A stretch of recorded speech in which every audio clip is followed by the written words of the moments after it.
Rabbi shrah li amri wahlul 'uqdatam min lisani yafqahu qawli. Alhamdulillahi rabbil alamin. Tentunya ayah bunda keluargaku semuanya, segala puji dan syukur kita panjatkan malam hari ini. Masih Allah berikan kesempatan untuk bisa bertemu di program kita, di program Kalam, kajian malam yang alhamdulillah di bulan Syawal ini adalah pertemuan kedua. Kalau sebelumnya kita bareng Ustadz Dedi Irawan, insya Allah pada malam hari ini kita akan dibersamai dengan Mas Anggit. Nah, salawat serta salam tentunya ayah bunda keluargaku semuanya tak lupa kita panjatkan dan kita hadiahkan kepada junjungan serta teladan kita, yakni baginda Habibana wa Nabiyana Rasulullah Muhammad sallallahu alaihi wasallam. Allahumma salli wa sallim wa barik alaik. Semoga dengan kita mulai dengan sholawat, ayah bunda keluargaku semuanya, malam hari ini hadir para malaikat yang mendoakan kita di majelis ilmu, majelis kebaikan. Malaikat mendoakan ampunan atas kesalahan-kesalahan, dosa-dosa yang pernah kita lakukan. Amin ya Allah, amin ya Rabbal Alamin.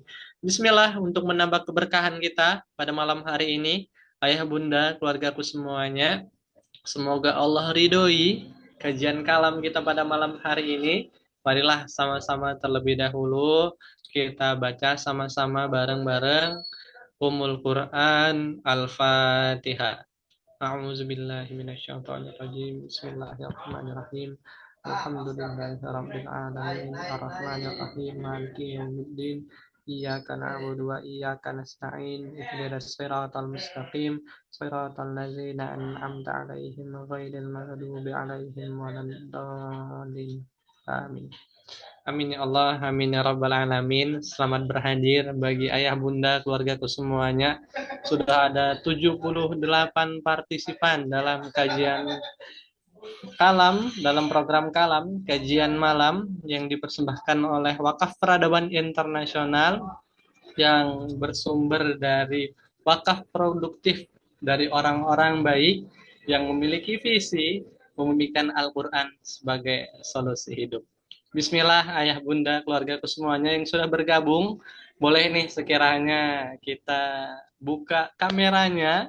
Insya Allah kita akan belajar bareng pada malam hari ini dan juga boleh nih disertakan di namanya, disertakan daerah asalnya. Kayak Bunda Anis nih ada dari Bandung, ada Bang Zaki. Bang Zaki sedang di mana? Bang Zaki sedang di Sumedang.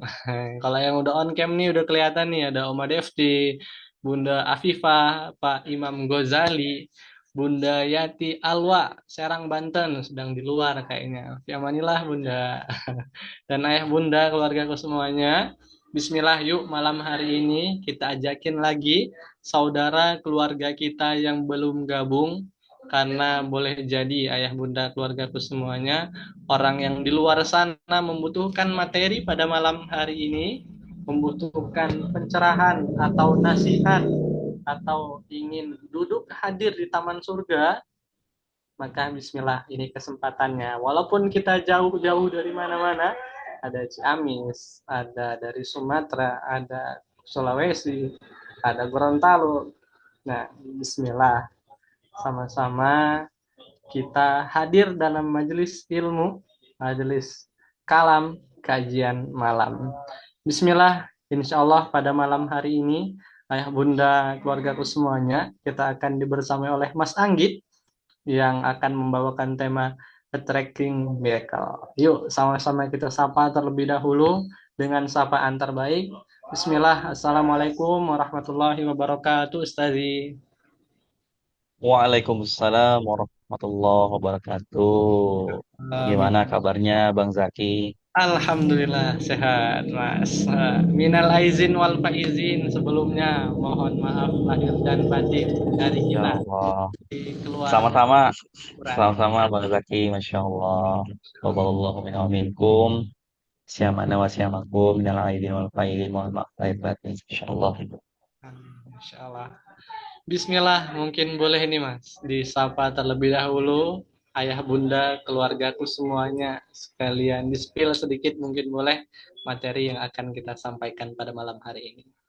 Enggak. Baik, Bismillahirrahmanirrahim. Assalamualaikum warahmatullahi wabarakatuh.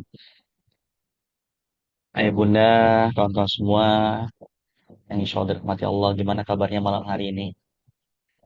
Sehat semua ini? Alhamdulillah, luar biasa. Insya Allah, Alhamdulillah. Mudah-mudahan semua dalam keadaan sehat walafiat, ya. Alhamdulillah sehat. Dan bagi teman-teman yang sedang mendapatkan pesan cinta, semoga Allah jadikan sakitnya menjadi penggugur dosa. Allah jadikan wasilah semakin disayang sama Allah. Allah naikkan dari kemuliaan di sisinya dan mudah-mudahan kita termasuk ke dalam golongan hamba-hambanya yang bisa diberkahi sama Allah. Dari mana aja nih yang hadir malam hari ini? Ya, boleh tinggalkan responnya di kolom chat sambil saya sapa-sapa dulu. Ya, Insya Allah. Jawa Timur, Sumedang, Bang Zaki, Masya Allah. Bali, Bandung, Gresik, Ciamis, Bandung, Cilegon, ya.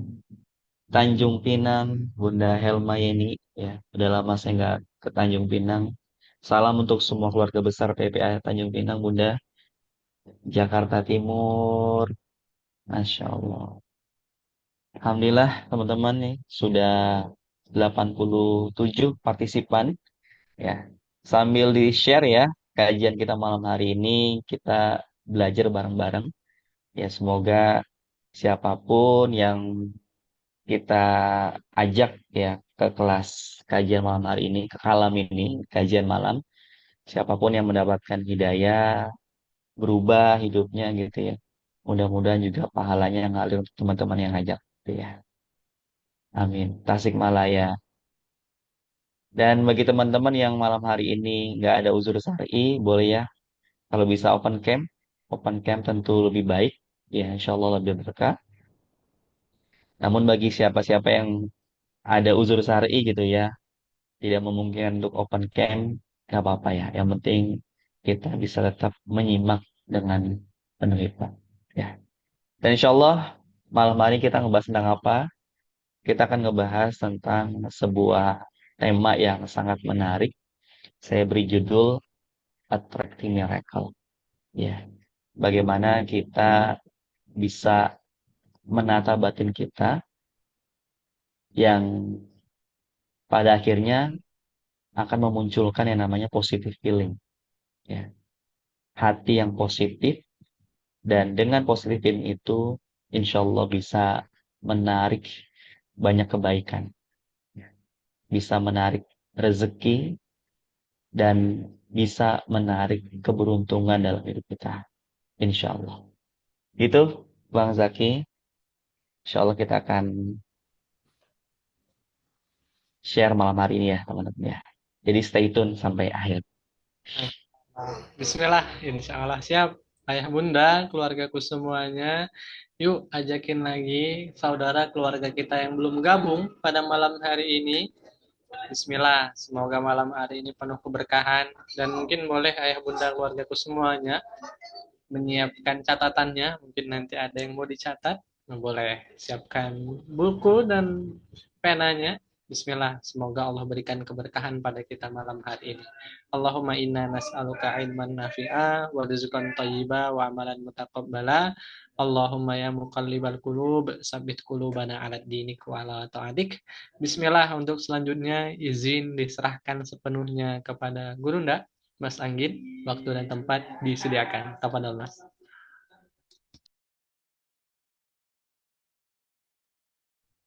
Baik, Bismillahirrahmanirrahim. Qadimualaikum bi tahiyat Islam, tahiyatul mubarak, tahiyat min ahli jannah. Assalamualaikum warahmatullahi wabarakatuh. Innal hamdalillah nahmaduhu wa nasta'inuhu wa nastaghfiruh wa na'udzu billahi min sururi anfusina wa min sayyiati a'malina may yahdihillahu fala mudhillalah wa ma yudlilhu fala hadiyalah. Asyhadu an la ilaha illallah wahdahu la syarikalah wa asyhadu anna Muhammadan abduhu wa rasuluhu la nabiyya ba'da. Allahumma sholli wa sallim wa barik ala sayyidina Muhammad wa ala alihi wa ashabihi wa man tabi'ahum bi ihsani ila yaumiddin. Rabbi shrah li sadri wa yassir li amri wa hlul 'uqdatam min lisani yafqahu qawli. Subhanaka la ilma lana illa ma 'allamtana innaka antal alimul hakim. Alhamdulillah, hai Bunda, kalau semua dirahmati Allah, bahagia banget rasanya malam hari ini bisa berjumpa ya. Untuk pertama kalinya ini Bang Zaki ya di Kalam ya, kajian malam, ya, sebuah program yang sangat bagus gitu ya teman-teman ya, yang diinisiasi oleh teman-teman dari Wakaf Peradaban Internasional yang yuk kita dukung terus gitu ya dengan cara memberikan info terbaik gitu ya dari setiap program-program yang dilaksanakan, insya Allah pahalanya akan ngalir ke teman-teman semua juga. Oke teman-teman semua yang dirahmati Allah, eh, minta tolong kepada tim admin mungkin untuk share screen ya.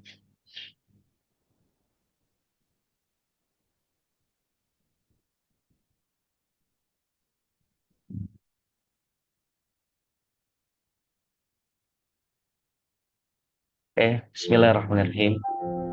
Malam hari ini kita akan ngebahas sebuah tema yang berjudul Attracting Miracle gitu ya. Teman-teman semua yang dirahmati Allah, masalah dan kepahitan hidup ya seringkali itu nggak bisa kita hindari karena itu adalah bagian dari kehidupan.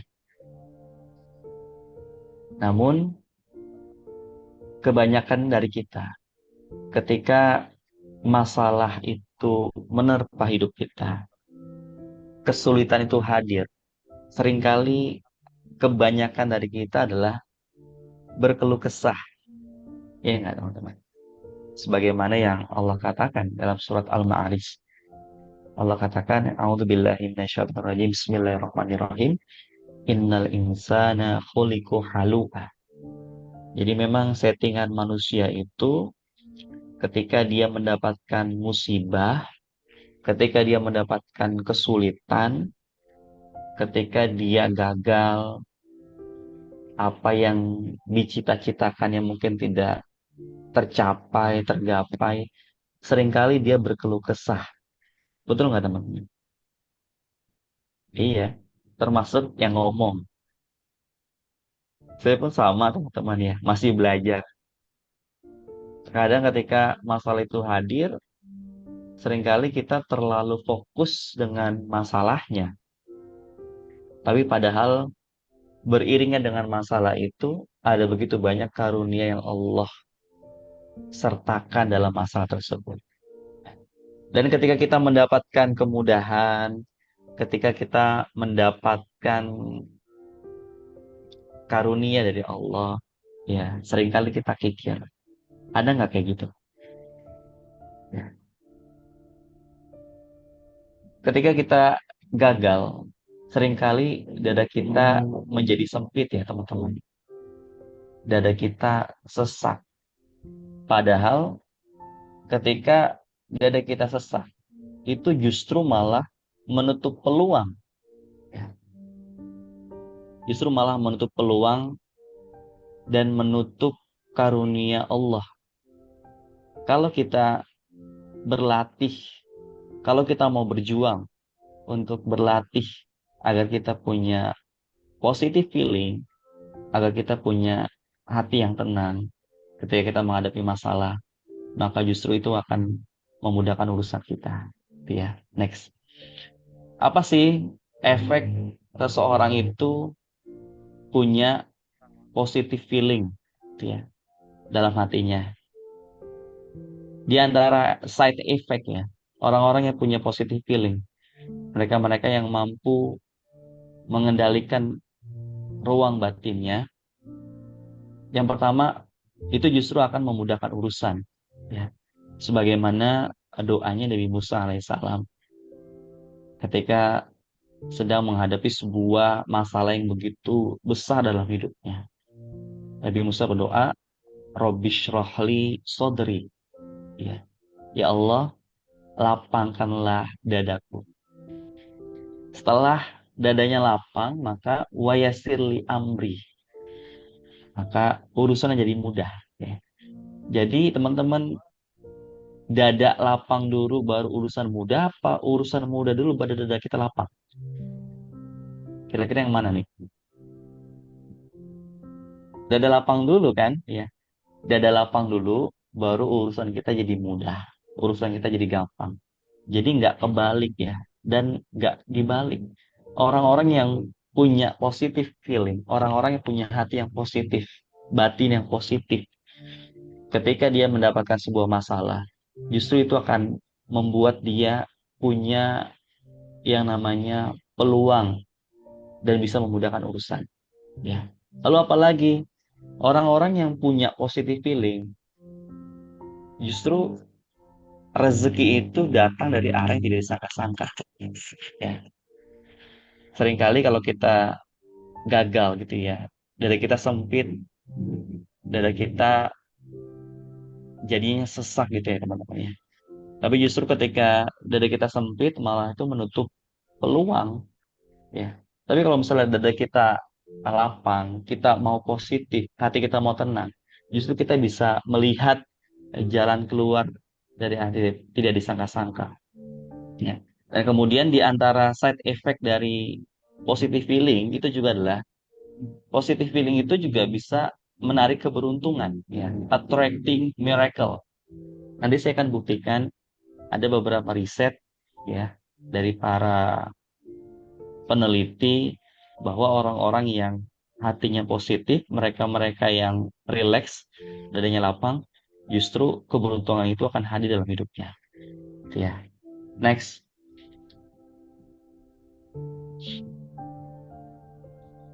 Dan saya akan mulai dari 3 level perubahan. Ya. Jadi ada 3 level perubahan, teman-teman semuanya. Yang pertama, ada perubahan di level identity, ya, atau to be. Yang kedua, ada perubahan di level proses, atau to do. Dan yang ketiga, ada perubahan di level result, ya, atau to have. Teman-teman semua yang dirahmati Allah, ketiga-tiganya kan penting ya. Ketiga-tiganya penting ini. Kalau saya tanya, di antara tiga ini, mana sih yang paling penting menurut kawan-kawan? Kira-kira yang paling penting mana? Ya, coba dijawab di kolom chat. Di antara 3 level perubahan ini, mana yang paling penting? Oke, ada yang jawab di level result. Oke, di level proses. Oke, 3. Ada lagi? Nggak apa-apa ya, kita kan sama-sama belajar ya. Ya, to do. Ya, 1. Yes. Ya, teman-teman semua dirahmati Allah. Banyak yang jawab result. Saya mau nanya teman-teman, kalau kita fokus di resultnya, ya, saya kepengen punya ini, saya kepengen punya itu, gitu ya, di level result. Kalau kita fokusnya itu di level result, ya, saya kepengen ini, saya kepengen itu, tapi teman-teman tahu nggak? Padahal ini kan berurutan sebenarnya. Ya, kalau kita kepengen merubah hasil, kalau kita kepengen merubah yang namanya rizki, maka kita awali dengan merubah apa? Merubah proses dulu, ya nggak? Dan proses itu baru bisa berubah. Kalau yang pertama kali kita ubah adalah identitinya atau to be di sini, ya. Kita ubah mindset kita ubah heart set kita, ya. Karena tindakan itu berawal dari pikiran kita, ya. Pikiran kita dan perasaan kita, ya. Tindakan kita dipengaruhi oleh pikiran dan perasaan. Ya, kalau orang-orang yang fokusnya di result doang, saya kepengen ini, saya kepengen itu, tapi dia tidak merubah proses, tapi dia tidak merubah identity, itu namanya wishful thinking. Ya, apa itu wishful thinking? Angan-angan, ya, hanya khayalan, hanya mimpi gitu ya. Oke, bagi teman-teman yang jawab nomor dua, ini lebih baik ya. Fokusnya di level proses ini lebih baik. Pokoknya Mas, yang penting tugas kita adalah berikhtiar yang terbaik, kita berproses yang baik-baik, insya Allah nanti Allah akan hadirkan hasil yang terbaik. Oke, itu pun sudah bagus teman-teman. Tapi kalau misalnya kita kepengen attracting miracle, maka perubahan itu kita mulai dari bagaimana cara kita untuk merubah identity kita, bagaimana cara kita untuk merubah mindset kita, headset kita. Contohnya misalnya, ada artis hijrah, teman-teman. Ya, artis hijrah itu kan shifting identity, ya nggak? Shifting identity. Dia merubah mindsetnya, merubah headsetnya. Ketika dia merubah headsetnya, ketika dia merubah mindsetnya, ketika dia merubah identitinya, maka tindakannya juga akan berubah, ya nggak? Ketika tindakannya berubah, maka hasilnya juga ikutan berubah, gitu ya. Dan gak cuma merubah hasil, tapi juga kan merubah di level of happiness-nya. Kemudian dia juga akan berubah di level of quality life-nya. Dia akan berubah juga di level kualitas hidupnya ketika dia fokus di identity. Tapi kalau misalnya ada orang, pernah nggak teman-teman dengar kayak gini? Mas, apa sih mas? Saya mah udah jadi orang miskin kayak gini mas. Saya mah emang ditakdirkan jadi orang miskin mas. Gitu. Itu teman-teman, itu kan identity ya, di level mindsetnya ya. Kira-kira kalau misalnya kita punya mindset yang seperti itu, kira-kira tindakannya kayak gimana? Ya, kira-kira resultnya kayak gimana? Iya nggak teman-teman? Ya seringkali kita pernah dengar atau bisa jadi kita pernah ngelakuin gitu ya. Ah saya mah gaptek mas. Ah saya mah udah ketinggalan zaman mas. Hati-hati teman-teman. Itu teman-teman sedang fokus di level identity-nya. Ketika identity-nya mindset seperti itu, maka itu juga akan berpengaruh kepada tindakan dan juga result. Ya. Next. Ya. Dan kemudian ada yang namanya neurological level, ya, pola perubahan. Bahwa ternyata identity itu teman-teman itu punya attracting power, ya, attracting power. Kalau kita kepengen merubah, ya, ini ada beberapa tingkatan perubahan ya, level perubahan. Mulai dari yang paling bawah itu environment, teman-teman. Misal, kita kepengen punya kebiasaan yang bersih gitu ya. Kita kepengen jadi orang yang bersih, rapi, ya, nggak merokok sembarangan, kemudian nggak buang sampah sembarangan. Teman-teman mau tahu nggak cara yang paling cepat seperti apa? Mau tahu?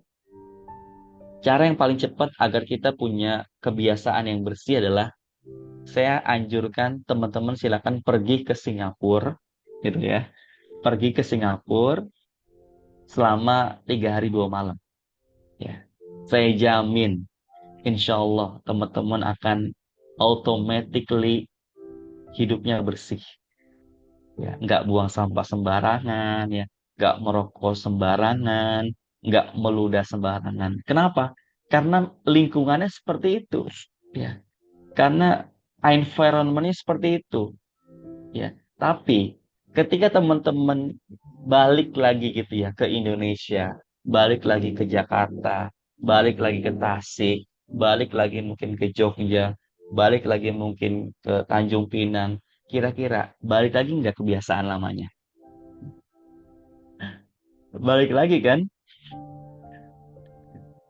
Jadi kalau misalnya kita berubah, kepengen berubah, tapi yang kita berubah itu cuma di level environment-nya, maka saya jamin itu tidak akan lama, teman-teman.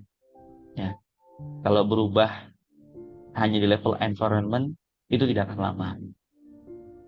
Perubahan di level environment itu bisa saja asalkan butuh waktu yang cukup lama.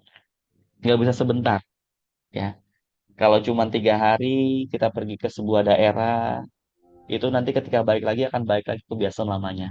Tapi kalau ketika kita ke sebuah daerah, itu dalam jangka waktu yang lama. Misalnya kita mondok pesantren gitu ya.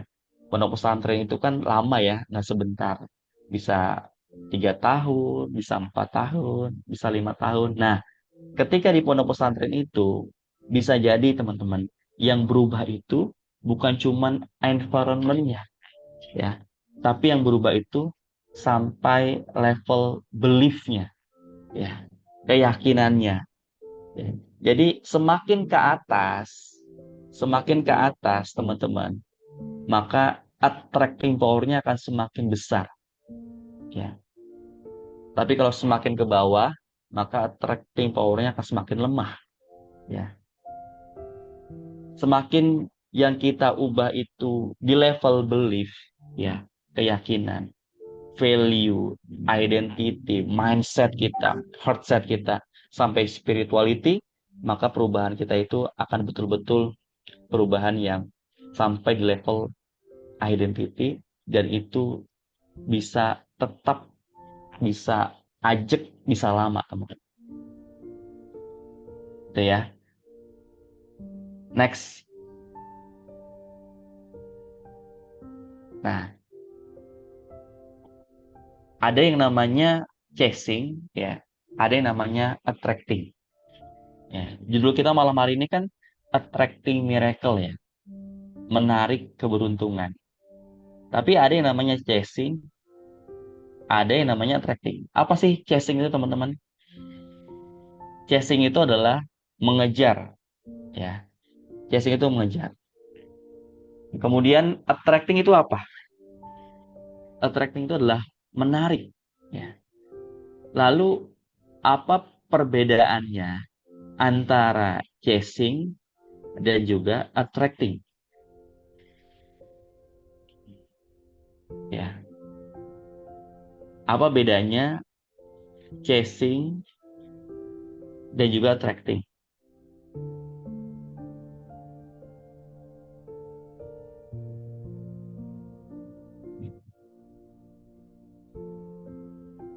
Atau apa persamaan teman-teman? Apa persamaannya chasing dengan attracting? Apa sih persamaannya mengejar dan menarik? Persamaannya itu adalah sama-sama upaya aktif. Iya nggak teman-teman? Mengejar itu aktif nggak? Aktif. Menarik itu aktif nggak? Aktif. Ya. Persamaannya antara chasing dan attracting adalah sama-sama upaya aktif. Ikhtiar yang sempurna. Berjuang. Ya. Perlu action. Ya. Tapi perbedaannya apa? Perbedaannya, kalau chasing itu dia berupaya aktif untuk mengejar sesuatu yang diinginkan. Nah, kalau chasing itu upaya aktif untuk mengejar sesuatu yang diinginkan. Tapi kalau attracting atau menarik itu adalah upaya aktif untuk bertumbuh, mengembangkan dirinya, mengupgrade dirinya sampai apa-apa yang diinginkan menemukan dia. Masya Allah. Keren nggak teman-teman? Ya.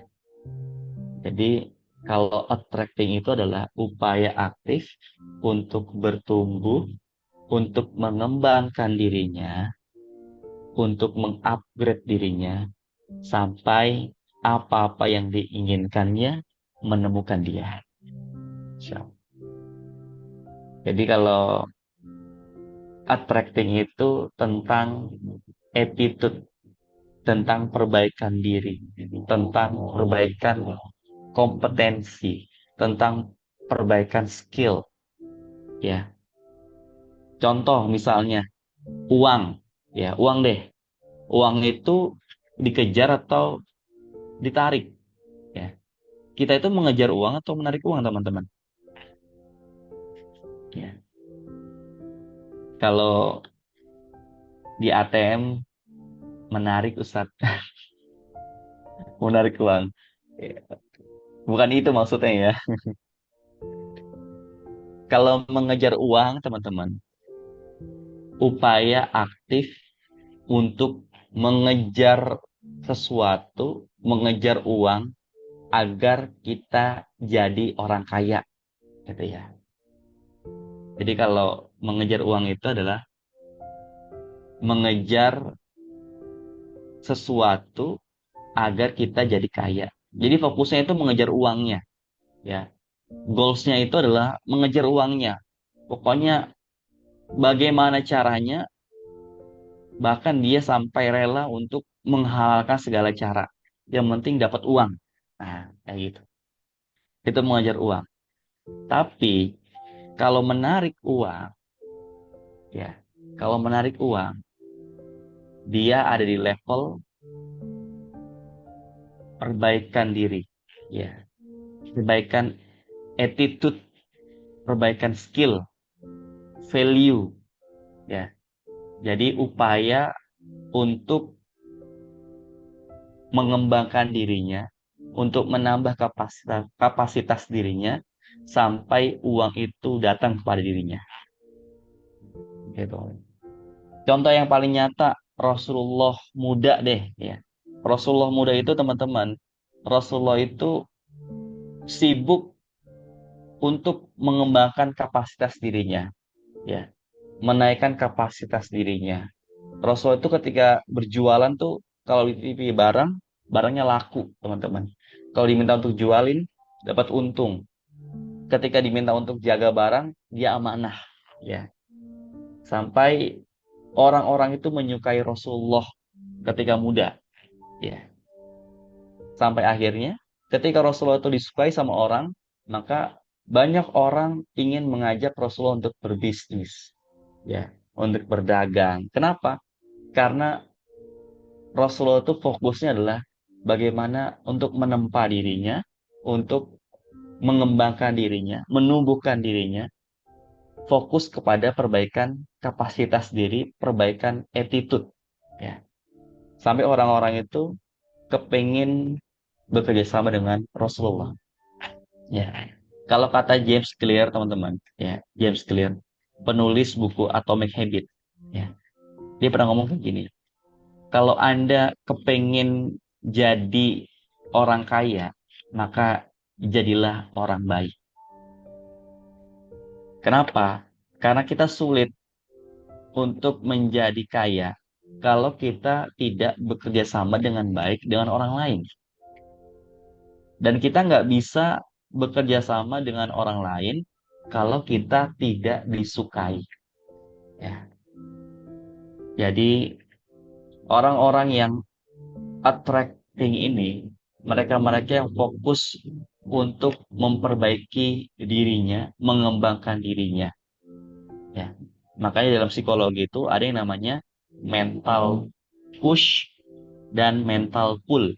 Ya. Dalam psikologi itu ada yang namanya mental pull, ada yang namanya mental push. Kalau mental push itu apa, Mas? Mental push itu adalah mental mendorong, ya. Sama kayak uh, di pintu di minimarket ya. Ada push, ada pull. Cuman bedanya kalau di minimarket, walaupun tulisannya push, itu bisa ditarik gitu ya. Walaupun tulisannya pull, itu bisa didorong. Lalu apa bedanya mental push dan mental pull? Kalau mental push itu adalah mereka-mereka yang berjuang, berusaha, upaya aktif untuk mendorong, untuk meraih sesuatu, untuk mendapatkan sesuatu.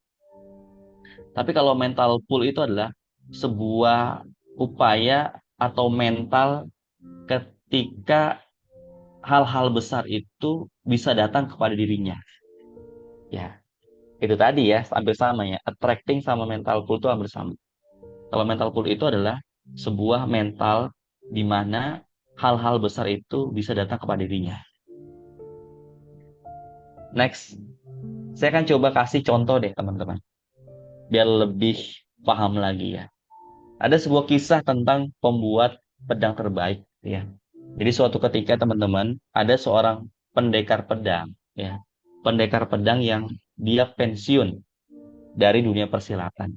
Ya. Ketika dia pensiun, pendekar pedang ini pensiun, teman-teman. Kejahatan itu semakin mengerikan. Kejahatan itu semakin merajalela. Sampai-sampai pendekar pedang ini kepengin untuk kembali melawan penjahat itu. Ya. Tapi ternyata penjahat itu tidak bisa dikalahkan dengan mudah, teman-teman. Ya. Penjahat yang sangat jahat, yang sangat hebat, dan susah dikalahkan, dan tidak bisa dikalahkan dengan senjata biasa. Ya. Jadi bisa dikalahkan dengan senjata terbaik. Ya. Oleh karena itu, pendekar pedang ini pun akhirnya mencari pendekar atau mencari pembuat pedang terbaik. Ya. Dan ternyata di ujung negeri sana ada pembuat pedang terbaik. Ya. Lalu pendekar pedang ini pun memutuskan untuk menemui pembuat pedang terbaik itu, yang lokasinya itu ada di ujung negeri sana. Yang kalau kita kepengen ke sana tuh harus berjalan sampai ratusan kilometer. Ya. Dan itu pun ditempuh oleh pendekar pedang tersebut. Ditempuh, ya, melewati gunung, kemudian lembah, gurun pasir, laut, gunung, kemudian bukit lagi, laut lagi, terus gitu ya teman-teman ya. Sampai berminggu-minggu, sampai berbulan-bulan, sampai pada akhirnya alhamdulillah pendekar pedang ini sampai di tempat pembuat pedang terbaik itu tinggal. Ya. Dan ketika sampai, lalu dia mengetuk pintunya, tok tok tok, kemudian keluarlah pembuat pedang terbaik itu. Terlihat ya seseorang yang berdiri di pintu tersebut adalah seorang yang sudah tua renta, ya usianya mungkin kurang lebih 60 tahunan, dengan goretan di wajahnya sudah keriput gitu ya. Kemudian tangannya kapalan. Lalu pendekar pedang ini memohon untuk dibuatkan pedang terbaik. Wahai Tuan, tolong buatkan saya pedang terbaik. Saya kepengen mengalahkan penjahat kejam. Lalu apa kata pembuat pedang terbaik ini? Dia bilang, saya tidak mau. Lalu ditutup pintunya, kemudian pembuat pedang terbaik ini langsung masuk ke dalam rumah. Lalu pendekar pedang ini merasa dia tidak bisa pulang, teman-teman. Dia tidak bisa pulang karena jangan sampai saya sudah jauh-jauh, saya tidak bawa apa-apa, nggak ada hasil apa-apa. Karena kondisi negeri itu sudah sangat memprihatinkan. Sampai akhirnya pendekar pedang ini dia bersujud dan memohon di depan pintu rumah pembuat pedang terbaik tersebut agar dibuatkan pedang terbaik. Berhari-hari, ya, 3 hari, hujan, terik matahari, sampai pada akhirnya alhamdulillah pembuat pedang itu membuka pintu dan akhirnya mau membuatkan pedang terbaik. Ya. Kemudian pedang itu kembali ke negerinya dan alhamdulillah penjahat itu bisa dikalahkan. Ya. Dan menurut teman-teman, apa sih hikmah yang bisa kita ambil dari kisah ini? Ada nggak yang mau sharing? Apa kisah atau apa hikmah yang bisa kita ambil dari kisah ini? Ya. Kaitannya tentang attracting tadi ya. Ya. Kalau teman-teman lihat, kisah ini merupakan pembuktian dari seseorang yang betul-betul fokus untuk memperbaiki dirinya. Ya. Kita lihat bagaimana pembuat pedang terbaik itu, teman-teman, dia sibuk untuk terus mengasah kemampuannya. Dia nggak. Bahkan dia nggak sibuk untuk pamer. Bahkan dia nggak sibuk untuk memberitahu tentang keahliannya. Betul nggak, teman-teman? Ya.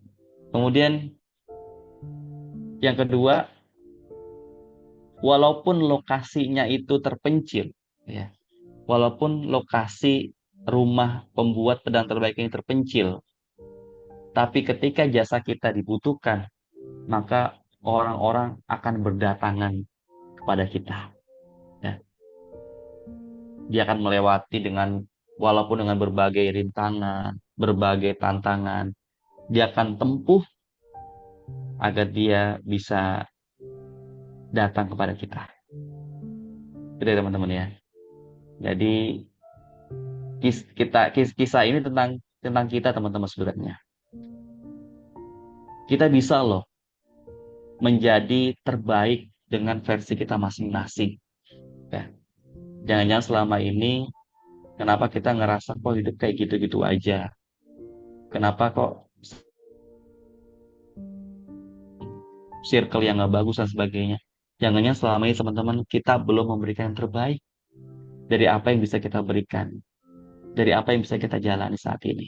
Ya, maka ayo kita perbaiki diri kita, perbaiki attitude kita, kita mengembangkan diri kita menambah kapasitas diri kita, agar apa? Agar hal-hal yang kita inginkan itu menemukan kita. Ya, next.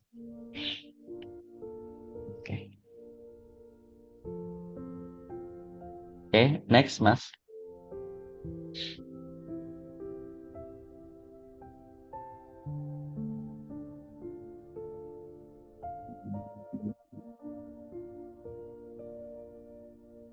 Oke. Lalu gimana caranya, Ustaz? Gimana caranya agar kita bisa menarik keberuntungan dalam hidup kita? Ada 3 rukun hati, teman-teman. Ya, 3 rukun hati untuk menarik keberuntungan dengan positive feeling. Ya, saya nyebutnya rukun hati ya. Karena rukun hati itu dibentuk dari keyakinan. Keyakinan yang mendamaikan, keyakinan yang menguatkan, keyakinan yang mengokohkan. Lalu apa 3 rukun hati untuk menarik keberuntungan dalam hidup kita? Siap, teman-teman? Siap belajar kita? Bila ya? Oke, next, Mas. Rukun hati yang pertama, fondasi hati yang pertama, untuk menata batin kita, agar kita bisa menarik keberuntungan dalam hidup kita. Rukun hati yang pertama adalah, yuk kita baca bareng-bareng. Apa yang ditakdirkan untukku akan sampai kepadaku. Ya. Yes. Apa yang ditakdirkan untukku akan sampai kepadaku. What belongs to me will simplify me. Ya. Masya Allah. Ini indah banget, teman-teman. Ini perkataan para ulama loh. Ya. Kalau kata Umar bin Khattab radhiyallahu an, beliau mengatakan, hatiku tenang karena aku tahu apa yang melewatiku tidak akan pernah menjadi takdirku. Ya. Dan apa yang ditakdirkan untukku tidak akan melewatiku. Masya Allah. Kalau kata Imam Al-Ghazali, beliau pernah berkata, segala sesuatu yang tidak ditakdirkan untukku tidak akan sampai kepadaku. Meskipun jaraknya dekat, sedekat buah bibir.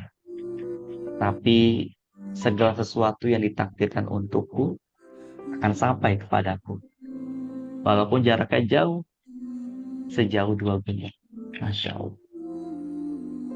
Ini kalimat indah banget, teman-teman. Ya. Sebuah keyakinan yang harusnya bisa membuat hati kita tenang. Ya. Bukan berarti kita nggak ikhtiar. Bukan berarti kita nggak berjuang, teman-teman. Kita tetap berjuang. Kita tetap berikhtiar. Kita tetap berupaya sebisa yang bisa kita lakukan. Namun hati kita tenang. Hati kita damai, teman. Hati kita damai. Ya. Jadi attracting itu bukan pasif, ya. Attracting itu aktif, tapi bukan cuma aktif, tapi peaceful aktif, ya. Dan orang-orang yang punya keyakinan seperti ini, maka mereka akan rileks menjalani hidup. Kenapa? Karena dia meyakini bahwasannya kalau itu takdirku, aku akan dapat kok. Kalau itu bukan takdirku, maka mau diusahain sebagaimana mungkin, mau diikhtiarkan sebagaimana mungkin, maka dia tidak akan jadi takdir. Ya. Dan ternyata para peneliti pun meneliti bahwasannya justru orang-orang yang rileks menjalani hidup, teman-teman. Justru mereka-mereka yang hidupnya itu beruntung. Kenapa? Karena mereka rileks, jadi mereka bisa melihat peluang. Ya. Lalu apa cirinya seseorang itu rileks? Cirinya gampang. Orang yang rileks menjalani hidup, teman-teman, itu kelihatan. Kelihatan dari raut wajahnya. Ya. Kelihatan dari senyumnya. Orang-orang yang rileks menjalani hidup, dia itu murah senyum. Dia itu mudah senyum. Ya. Dan bahkan ini sampai diteliti oleh seorang peneliti dari Stanford University, ya, dari Stanford University. Jadi mereka meneliti dari lulusan-lulusan, ya, lulusan-lulusan dari kampus Stanford University. Mereka menghubungkan, ya, ini menarik teman-teman. Mereka menghubungkan foto ijazahnya, ya, foto yang ada di ijazahnya itu dengan nasibnya 20 tahun kemudian. Dan ternyata, teman-teman tahu nggak, setelah diteliti, ternyata orang-orang yang ketika foto di ijazahnya itu senyum, gitu ya, senyum, kemudian enjoy gitu ya, kemudian happy gitu ya, kan kelihatan nih dari wajahnya ya.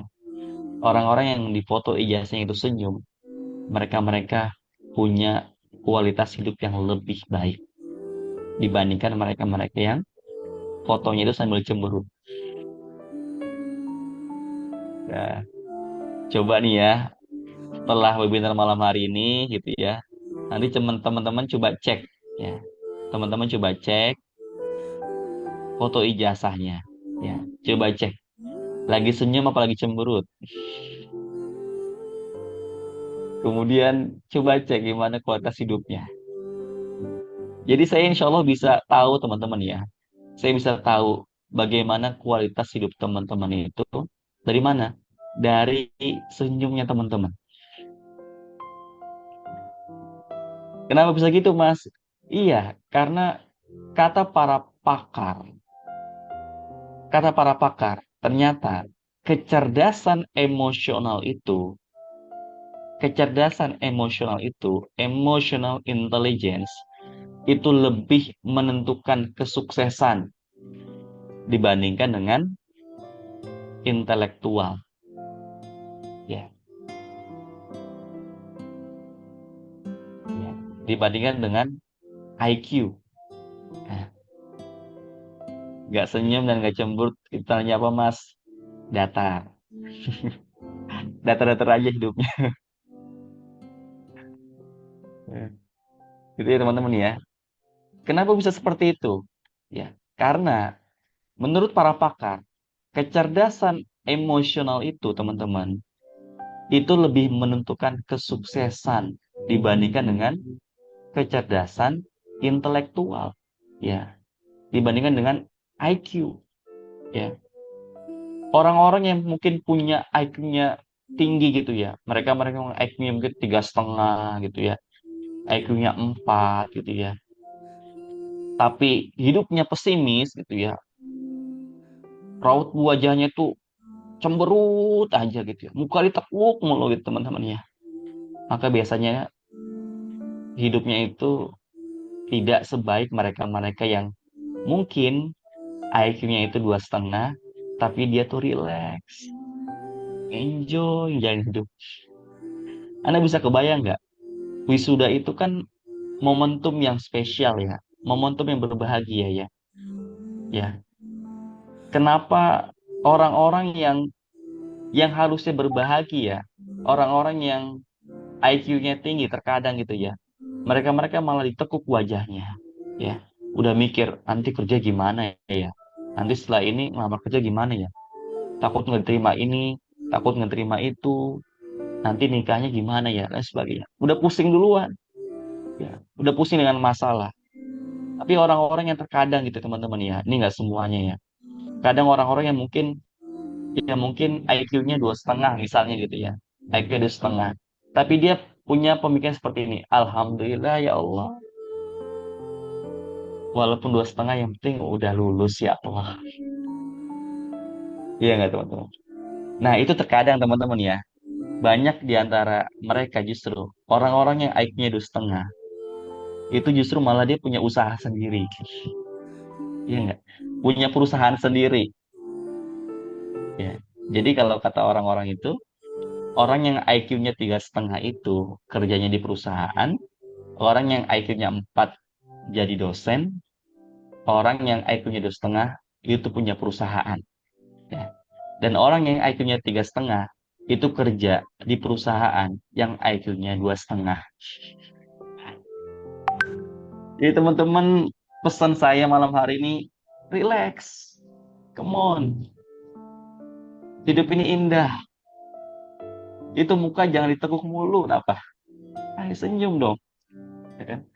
Bahkan kan kalau kata Rasulullah kan senyum itu sedekah, ya kan? Ya. Dan kebayang nggak teman-teman, gimana orang mau ngajakin kita kerjasama, gimana orang mau ngajakin kita bisnis, gimana orang mau percaya sama kita. Kalau ngelihat muka kita aja udah enak gitu ya, ngelihat muka kita ditekuk mulu gitu ya, ngelihat muka kita cemberut mulu, yang tadinya mau ngajak bisnis jadinya nggak jadi gitu ya. Dan memang ada sih, ya, memang ada sih orang-orang yang memang sejak lahir memang perawakannya seperti itu ya. Jadi ada seorang profesor namanya Sonia Libomirski, ya. Jadi dia dia menulis buku namanya The How of Happiness. Jadi memang ada orang-orang yang dari lahir itu memang sohibul stres gitu ya. Memang mukanya itu cemberut ya, susah senyum gitu ya. Nah, sampai para peneliti ini meneliti teman-teman, orang-orang yang dari sejak lahirnya itu udah cemberut mulu. Singkat cerita, mereka dioperasi ya. Mereka dioperasi ya, entah disuntik botok atau apa gitulah ya namanya ya. Yang intinya orang-orang itu yang susah senyum, mereka-mereka dioperasi dibuat agak senyum dikit ya, agak senyum dikit. Dan teman-teman tahu nggak? 2 bulan kemudian, setelah orang-orang ini dioperasi, ternyata kualitas hidupnya jauh lebih baik dalam banyak aspek. Masya Allah. Kok bisa, Mas? Iya, karena ketika dia keluar rumah, dia mungkin sedang beraktivitas, dia lagi naik sepeda, dia lagi naik motor, dia lagi naik kereta mungkin gitu ya. Orang-orang itu pada senyum sama dia. Kenapa? Teman-teman tahu nggak? Karena orang-orang itu nyangkanya dia lagi senyum. Padahal enggak. Habis operasi itu. Habis operasi. Tapi ketika orang-orang itu pada senyum sama dia, secara nggak langsung, dia juga jadi ikutan senyum. Senyum itu kan menularkan kebahagiaan. Senyum itu kan memperbanyak rezeki. Ya. Senyum itu kan menularkan vibes yang positif. Ya. Kalau kita senyum sama orang, maka orang itu juga akan senyum sama kita. Begitu pun sebaliknya. Ya nggak teman-teman? Tapi saya nggak menyarankan operasi ya teman-teman ya. Saya nggak bahas hukum fikih operasi gimana Ustaz, ini gimana Ustaz. Saya nggak bahas ya. Itu beda bab lagi, beda cerita. Cuman yang saya pahami, kalau operasi tujuannya untuk yang seperti itu, maka tidak dianjurkan. Ya. Operasi itu boleh untuk kayak misalnya kecelakaan gitu ya. Nauzubillah. Ya mungkin mukanya rusak dan sebagainya dan butuh operasi. Tapi kalau misalnya muka teman-teman bagus gitu ya, nggak kenapa-napa, maka jangan sampai operasi lah. Jangan berat nanti hisapnya. Nggak usah lah operasi. Bukankah teman-teman sudah cantik apa adanya ya? Sudah ganteng apa adanya ya? Iya. Jadi gombal ini ya. Oke, next. Mas. Ya. Nah, ini kalau kata Imam Hasan Al-Basri, aku tahu rezekiku tidak akan bisa diambil orang lain. Karena itu hatiku pun jadi tenang. Dan aku tahu amalku tidak akan bisa dilakukan oleh selainku. Karena itu aku pun sibuk beramal. Ya. Jadi ini Masya Allah teman-teman ya. Ini tentang fokus alokasi pikiran kita. Ya. Jadi yang harus kita fokus alokasikan adalah di amalnya, di actionnya, bukan di rizkinya. Rizkinya insya Allah sudah diatur sama Allah. Rezeki kita sudah ditakar, nggak akan diambil orang. Yang harus jadi fokus kita adalah bagaimana ya kita bisa beramal sebagus mungkin, sebaik mungkin. Ya, karena kan yang Allah inginkan adalah yang paling baik amalnya. Ahsanu amalah. Gitu. Next. Ya. Next, Mas. Ya. Dan orang-orang yang punya keyakinan seperti itu, mereka yang meyakini bahwasannya segala sesuatu yang menjadi takdirku akan menemukan caranya untuk datang, dan segala sesuatu yang tidak ditakdirkan untukku akan menemukan caranya untuk hilang. Mereka akan relax, ya, relax attitude toward life. Dia akan relax, enjoy menjalani hidup, meskipun sedang menghadapi masalah, meskipun sedang menghadapi kesulitan, tapi dia bisa tetap enjoy, bahagia, lapang dadanya, tenang hatinya. Dan justru ketika itulah malah miracle, keajaiban akan datang pada dirinya. Masya Allah. Ya, itu yang pertama. Next. Lalu yang kedua apa, Mas? Rukun hati yang kedua, ya, agar kita bisa menarik miracle, menarik keajaiban, keberuntungan dalam hidup kita, keyakinan yang harusnya terhujamkan dalam hati kita adalah, yang kedua adalah, jika aku berbuat baik, maka yang baik akan datang kepadaku. Ya, jika aku berbuat baik, maka yang baik akan datang kepadaku. Coba yuk diulang teman-teman. Jika aku berbuat baik, maka yang baik Jika akan aku datang berbuat kepadaku. baik, maka yang baik akan datang kepadaku. Hal jazaul ihsan illal ihsan. Tidak ada balasan kebaikan kecuali kebaikan. Ya, do good and the good will come to me.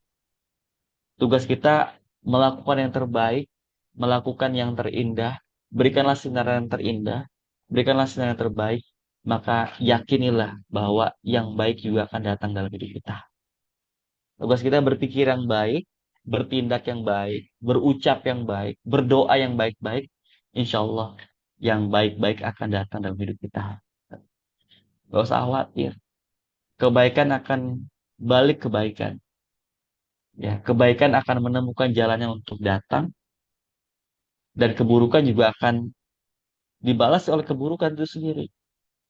Ya, tapi berita baiknya teman-teman, kalau keburukan itu dibalasnya itu setimpal. Tapi kalau kebaikan itu dibalasnya berkali-kali lipat sama Allah. Itulah maha baiknya Allah. Ya. In ahsantum li anfusikum wa in asatum falha. Jika kita berbuat baik, maka kebaikan itu akan datang kepada kita. Jika kita berbuat buruk, maka keburukan itu akan datang kepada kita. Jadi rumus kehidupan itu sederhana, teman-teman. Rumus kehidupan itu sederhana. Kalau kita kepengen hidup kita bahagia, kalau kita kepengen hidup kita sukses, kalau kita kepengen hidup kita baik, kalau kita kepengen hidup kita mudah, maka bahagiakanlah banyak hidup orang lain, mudahkanlah hidup orang lain, berbuat baiklah kepada sebanyak mungkin orang lain, dan mudahkanlah urusan sebanyak mungkin orang lain. Itu. Tapi kalau misalnya kita kepengen hidup kita ruwet, kita kepengen hidup kita susah, kita kepengen hidup kita sulit, hidup kita buruk, maka sebaliknya, silakan Anda berbuat buruk pada orang lain, silakan Anda buat susah hidup orang lain, silakan Anda ruwetkan hidup orang lain, maka insya Allah hidup Anda juga akan ruwet. Jadi ini pilihan Anda, teman-teman. Ya, the choice is yours. It's your choice. Kita kepengen hidup kita baik atau kita kepengen hidup kita buruk, terserah Anda. Ya. Ya. Kita kepengen membersihkan, kita kepengen mengotori, itu terserah Anda, teman-teman. Ustadz, lalu gimana, Ustadz? Kalau kita sudah berbuat baik, kita sudah membaiki orang lain, tapi orang itu malah berbuat jahat kepada kita, gimana, Ustadz? Maka pesan saya, teman-teman, tetap lakukan yang terbaik. Jangan dibalas, jangan. Allah itu berjanji bahwa semua kebaikan kita akan dibalas kepada Allah. Akan dibalas oleh Allah. Tapi Allah tidak berjanji kebaikan kita akan dibalas oleh orang itu. Ya. Jadi kita berbuat baik bukan karena agar orang itu berbuat baik kepada kita. Enggak, teman-teman. Kita berbuat baik karena Allah kepengen kita jadi baik. Ya. Yes. Maafkan, doakan. Kalau ada orang yang berbuat buruk kepada kita, padahal kita sudah berbuat baik, gimana Ustadz? Yaitu maafkan dan doakan. Maafkan. Wal yafu wal yashfahu ala tuhibuna Allah ayyaghfirullah lakum. Maafkanlah dia, lapangkanlah dada. Bukankah kita kepengen dimaafin juga sama Allah? Jadi jangan sampai ketika kita berbuat baik kepada orang lain, tapi dia justru berbuat buruk kepada kita, kita langsung membalas keburukan. Jangan, teman. Kalau bisa kita balas dengan yang lebih baik. Kita doakan yang baik-baik. Ya, karena kita berbuat baik bukan agar orang itu berbuat baik kepada kita. Kita berbuat baik karena Allah kepengen kita jadi baik. Ya, jadi ya wajar, wajar. Manusia sebagai makhluk sosial, kepengennya kan dibales ya. Kepengen dibales. Ketika salam kepengen dijawab. Ketika ngobrol kepengen disautin. Ketika kita berbuat baik, juga kita pengen juga dibuatin baik sama orang lain. Wajar. Tapi kalau misalnya kita terjebak dengan hal-hal seperti ini, ya, teman-teman, itu malah membuat hidup kita jadi capek, lelah luar biasa. Dan kita akan meletakkan kebahagiaan kita di mulut orang lain. Jangan sampai. Ya, kalau bisa kita tingkatkan lagi. Bukan cuma sebagai makhluk sosial, tapi sebagai makhluk spiritual. Ya, sebagai makhluk spiritual seperti apa, Mas? Sebagai makhluk spiritual adalah mereka-mereka yang melakukan kebaikan itu karena Allah. Ya, kepengen supaya Allah semakin sayang sama dia, supaya diperhatiin sama Allah, supaya dipuji sama Allah, supaya disayang sama Allah. Itu, teman-teman. Ya, memang wajar ya, kebutuhan psikologi manusia itu kepengen diperhatikan sama makhluk gitu ya, kepengen dipuji sama makhluk kalau kita berbuat baik, kepengen diapresiasi, kepengen disayang. Tapi kalau misalnya kita terbatas sampai sini doang, maka hidup kita akan capek, lelah luar biasa. Kita akan capek, teman-teman, karena berharap kepada manusia adalah patah hati yang disengaja. Ya, semakin kita berharap kepada makhluk, maka semakin besar juga kecewaan yang akan kita rasakan. Ya, Maka kita tingkatkan, bukan cuma sebagai makhluk sosial, tapi sebagai makhluk spiritual. Kita berbuat baik supaya kita dibalas sama Allah, supaya kita diapresiasi sama Allah, supaya kita dipuji sama Allah, supaya kita disayang sama Allah. Itulah yang akan membuat energi kita tuh nggak habis-habis dalam beramal soleh, dalam berbuat kebaikan. Itu ya teman-teman ya. Next. Dan orang-orang yang punya keyakinan seperti ini, ya. Next, Mas Admin. Mereka-mereka yang punya keyakinan seperti ini ya teman-teman. Jika aku berbuat baik, maka yang baik akan datang kepadaku. Mereka-mereka yang punya yang namanya uh, power positive intention, ya. Power positive intention. Next, Mas Admin.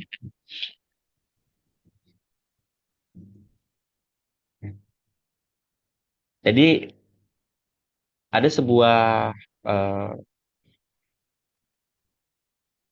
peneliti namanya Richard Wiseman ya teman-teman. Jadi Richard Wiseman ini meneliti tentang uh, luck factor ya. Ada yang namanya luck factor. Jadi faktor keberuntungan. Dia meneliti ada orang-orang yang hidupnya tuh sial mulu gitu ya. Ketika mau kerja susah gitu ya. Kita ngelamar kerja nggak diterima-diterima. Sekalinya diterima dapat bos yang berisik, dapat bos yang istilahnya nggak baik. Ketika bekerja di perusahaan dapat teman-temannya yang nggak asik gitu ya, teman-teman yang julid. Nah, ketika dia menikah keliru pasangannya gitu. Ketika dia mau beli rumah miring rumahnya gitu ya. Ketika dia mau parkir mobil penuh gitu ya. Ketika dia lagi ngantri tiket nih, antri tiket udah panjang-panjang ya, ya, udah panjang-panjang. Ketika satu orang lagi gitu ya, satu orang lagi dia gitu ya, dan ketika dia mau ngambil tiket, habis gitu ya. Ya. Tapi ada orang-orang itu hidupnya beruntung ya. Ya, powerful positive intention. Orang-orang yang hidupnya itu beruntung. Gimana, Mas? Ketika dia lulus, mau kerja mudah. Ketika dia kerja dapat atasan yang baik banget gitu ya. Ketika dia bekerja di perusahaan, teman-temannya juga baik banget, saling support. Ketika dia menikah, dapat pasangan yang pas gitu ya. Pasangan yang tepat. Ketika dia mau bangun rumah, rumahnya strategis, dapat harganya harga miring. Ketika dia mau parkir gitu ya, bahkan sampai ketika dia mau parkir di sebuah mall yang itu ramai banget teman-teman, ketika dia mau masuk, ada yang keluar. Ya.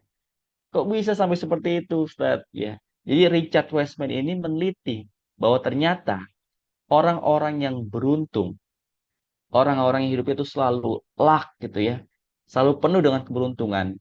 Mereka-mereka yang selalu bisa mengambil hal-hal yang positif ya.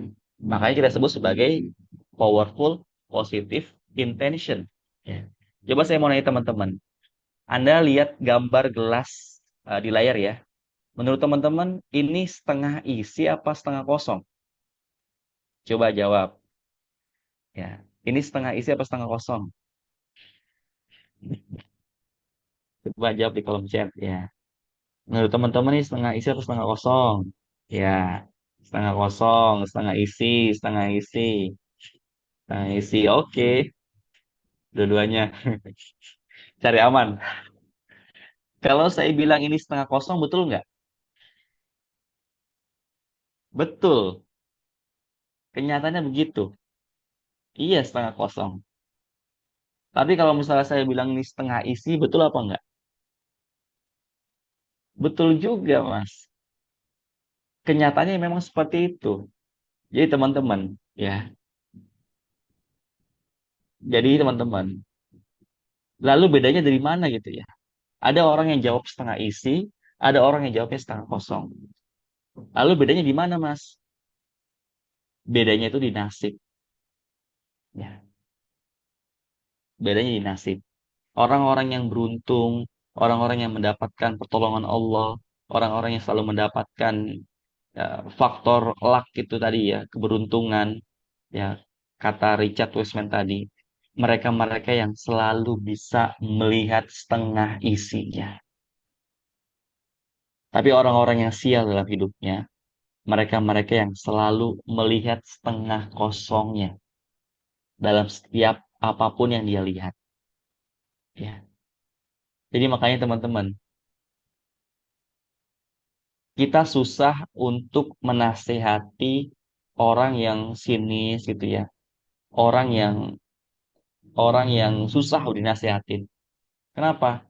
Karena memang secara aktual, objektif, secara rasional, secara akurat dan terpercaya, mereka memang bisa melihat ini sebagai setengah kosong. Ya, emang ini setengah kosong.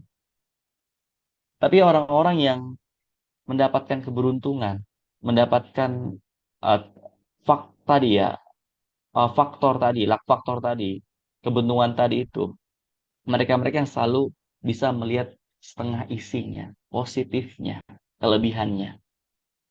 Jadi mulai sekarang teman-teman, yuk coba kita belajar untuk melihat apapun yang kita lihat, siapapun yang kita temui, apapun kejadian yang sedang kita hadapi, kita lihat dari sudut pandang setengah isinya.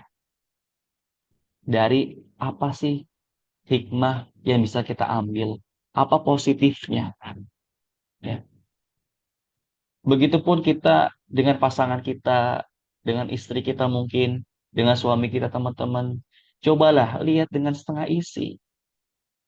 Pasangan kita itu manusia biasa teman-teman. Ada setengah isinya, ada setengah kosongnya.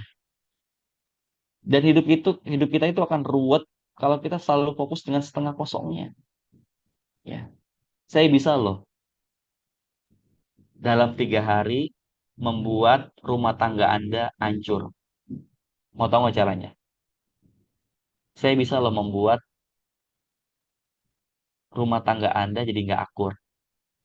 Dalam 3 hari, saya bisa membuat Anda enak sama suami Anda. Mau tahu nggak caranya? Mau tahu? Ya, dalam 3 hari, teman-teman. Silakan Anda lihat pasangan Anda dengan setengah kosongnya. Anda lihat keburukan-keburukannya. Anda lihat kejelekan-kejelekannya. Anda putar lagi episode-episode yang dulu mungkin pasangan Anda pernah menyakiti Anda, pernah melukai Anda. Anda lihat suami Anda mungkin ini suami Anda, pasangan Anda hitam banget mungkin gitu ya.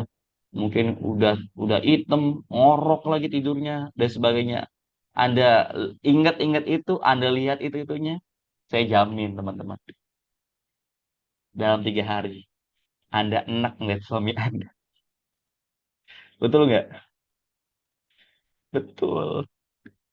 Tapi saya juga bisa, teman-teman, ngebuat dalam 3 hari Anda jadi sayang lagi sama suami Anda, dengan pasangan Anda, dengan istri Anda.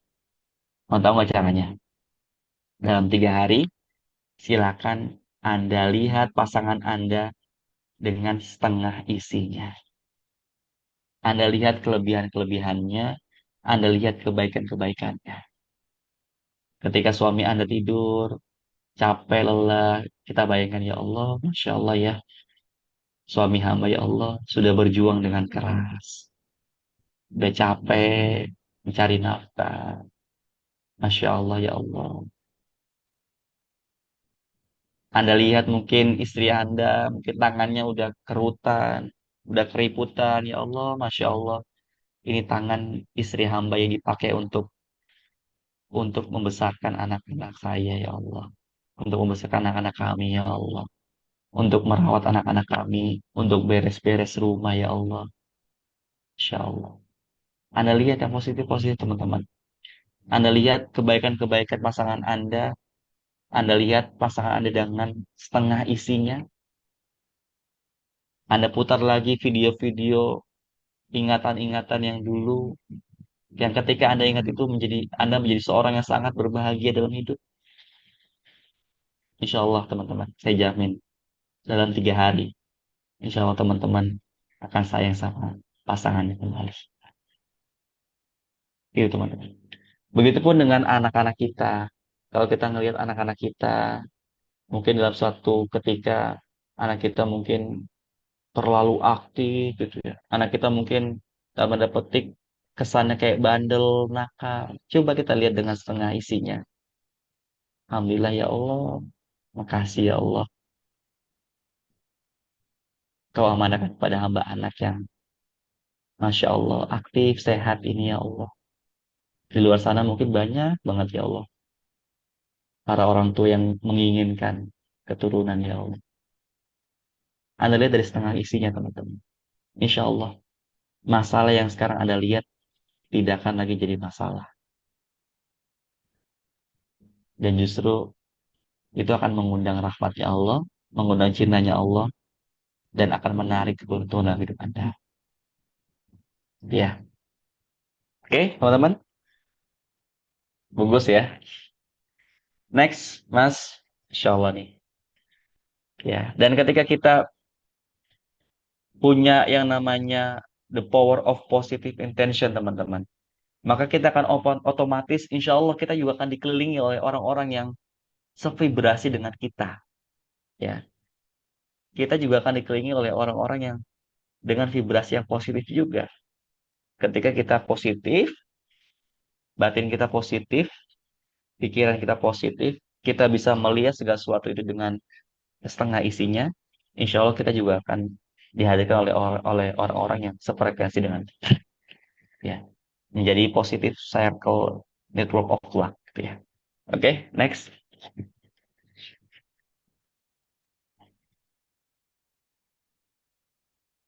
Oke, next, Mas Admin.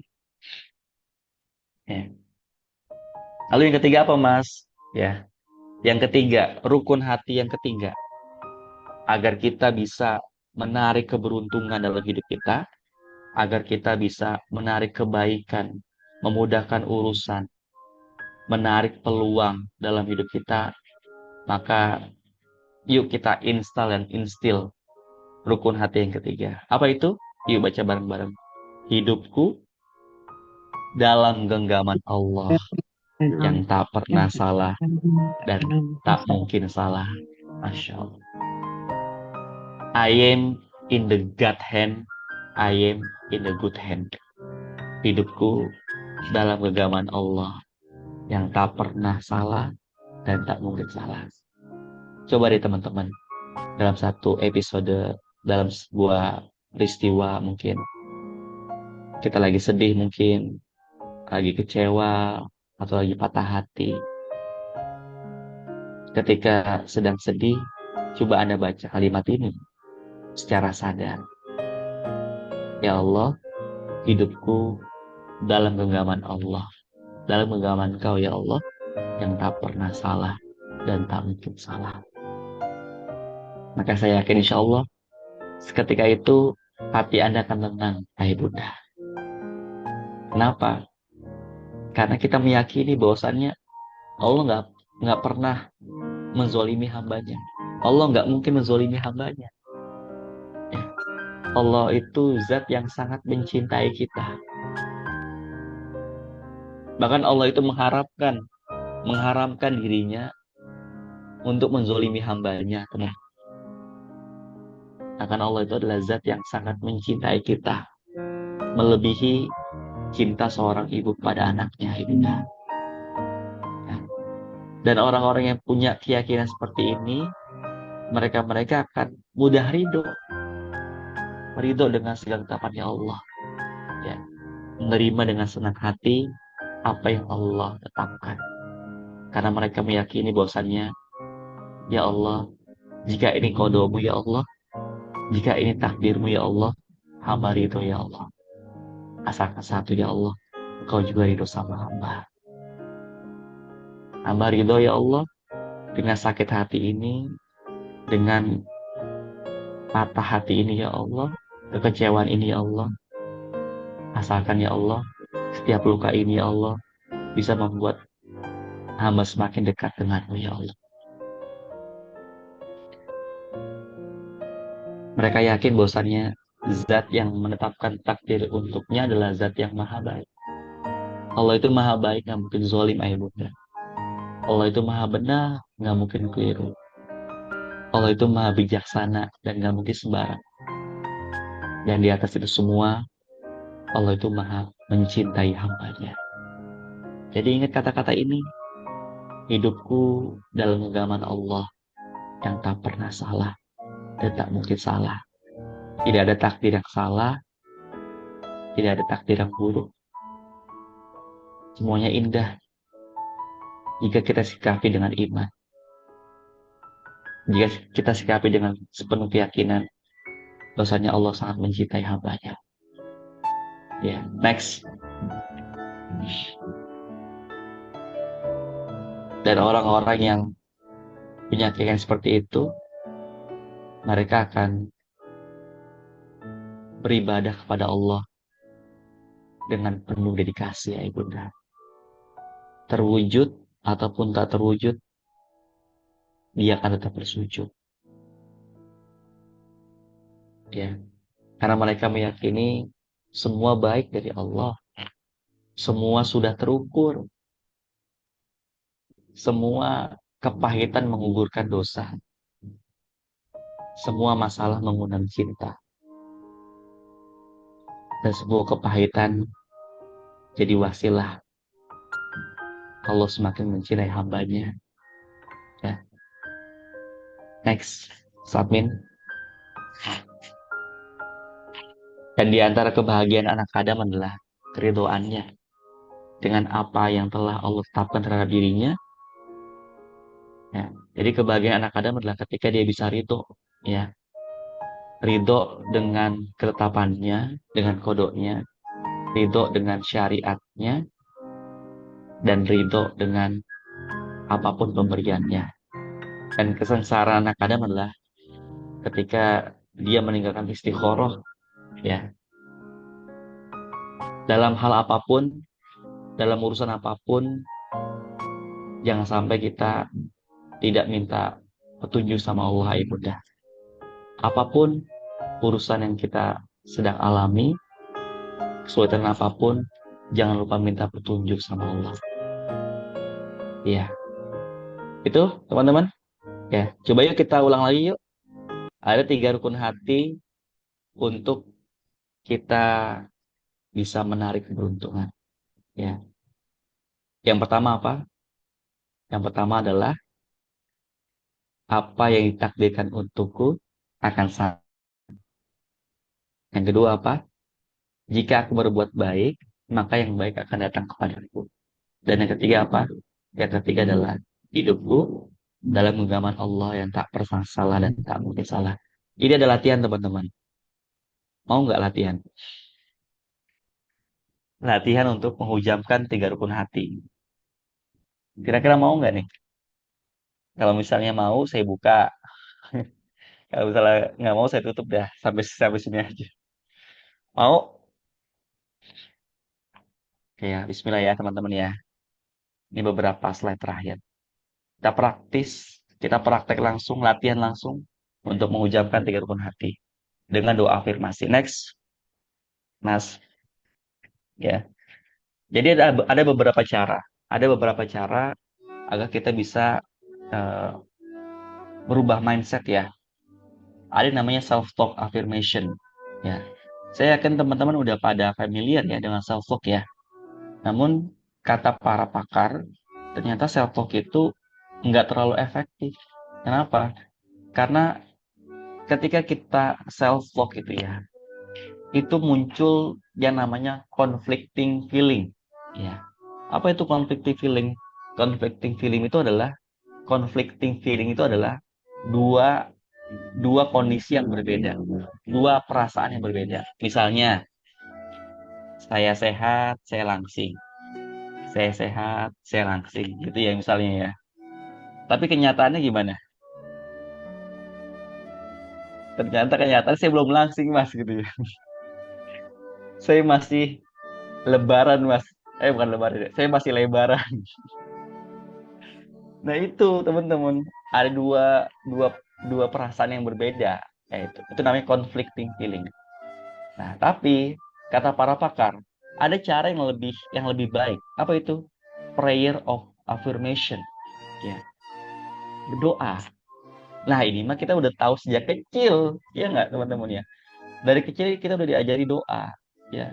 Mau ngapa-ngapain doa, mau ngapa-ngapain doa. Ya, dan ternyata teman-teman, ada doa-doa yang itu bisa menghujamkan 3 rukun hati yang tadi. Mau tahu nggak? Apa aja itu? Next, Mas. Yang pertama, ya, ketika kita kepengen menghadirkan perasaan rukun hati yang pertama, apa yang ditakdirkan untukmu akan sampai kepadamu. Doanya kayak gini teman-teman. Baca zikir ini.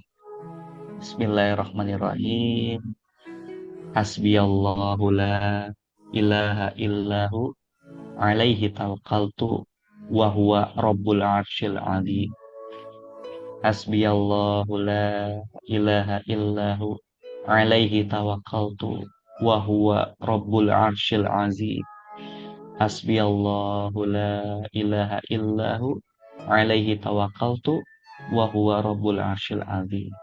Ya Allah, cukuplah hanya Engkau ya Allah sebagai Tuhanku. Tidak ada Tuhan melainkan Engkau ya Rabb.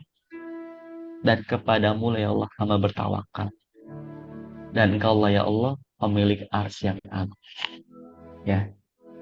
Jadi baca zikir ini teman-teman. Ya. Bahkan ketika kita membaca zikir Hasbi Allahu la ilaha illahu alaihi tawakkaltu wa huwa rabbul arsyil azim sebanyak 7 kali, maka kebutuhan atau kepentingan kita akan dicukupi sama Allah. Ya. Bahkan ketika kita bawa dalam doa zikir ini, maka insya Allah doa kita tidak akan tertolak. Ya. Sambil kita membaca zikir ini sambil kita maknai betul. Ya Allah, hasbi Allahu la ilaha illahu alaihi tawakkaltu wa huwa rabbul arsyil azim. Ya Rabb, hamba yakin ya Allah, apa yang ditakdirkan untukmu akan sampai kepadaku ya Allah. Dan apa yang tidak ditakdirkan untukku ya Allah, maka ya Allah tidak akan sampai kepadaku ya Allah. Hasbi Allahu la ilaha illahu alaihi tawakkaltu wa huwa rabbul arsyil azim. Gitu ya. Itu yang pertama. Yang kedua, next.